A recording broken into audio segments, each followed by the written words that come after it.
Aïssata Diakité, Duplex Eric Kamgang, Yana Brondel, Hamza Bendaou, Fatimata Nyang, Ibou Diatta, André Djempe, Sakina Moussa, Mokhtar Farhat, Madina Razafi Maïfa, fondatrice de Xalis, qui est la première néobanque française pour accompagner les ados à devenir autonomes financièrement. Benoût propose une plateforme web et mobile qui permet aux entreprises africaines de gérer leurs ventes, même hors connexion. Sowit est une start-up que nous avons cofondée avec Hamzar Kacham pour relever le défi de l'intensification durable des productions agricoles. Sudelis est le premier service financier dédié aux étudiants en mobilité internationale. J'ai créé en 2013 le premier food truck africain, Black Spoon. Je suis PDG de la société Balante. On commercialise des produits africains au sein de la grande distribution. Fondatrice du groupe Zabant et qui évolue dans l'agroalimentaire équitable et le conseil. J'ai décidé de créer Starter United, qui est une agence de création de réseaux de franchises. je suis la créatrice de mode de la marque éponyme. Associé d'un cabinet d'études et de conseils, Innogence Consulting. Avoir des visions, c'est facile, mais c'est finalement comment trouver de l'argent pour transformer des visions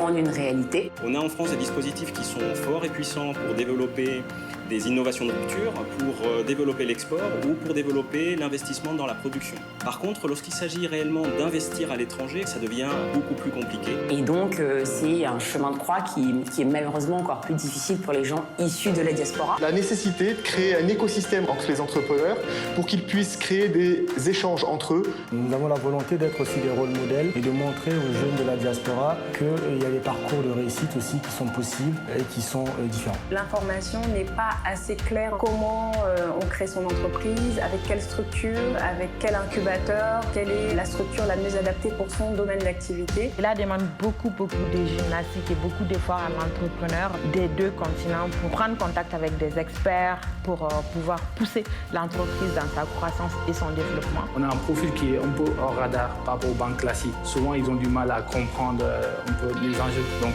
avoir une plateforme qui nous permette de rencontrer des personnes qui savent réellement qu'est-ce que nous on rencontre comme difficulté, ce serait une très bonne chose. Aujourd'hui, c'est difficile quand on est entrepreneur de la diaspora de rencontrer ses pairs, d'échanger sur ses besoins et sur ses difficultés. Je n'avais pas du tout de rôle modèle, je ne savais pas que pour faire de la mode à Paris, il fallait avoir un super réseau. Ma mode à moi, elle a démarré en Seine-Saint-Denis, au pied de la cité, à construire un véritable écosystème de mode durable, de mode engagée. Entreprendre, pour moi, c'est plusieurs choses. La créativité. Rêver, Partager, se tromper et persévérer. L'entrepreneur doit faire preuve de résilience. Création de richesse. Créer de la richesse, pourquoi ?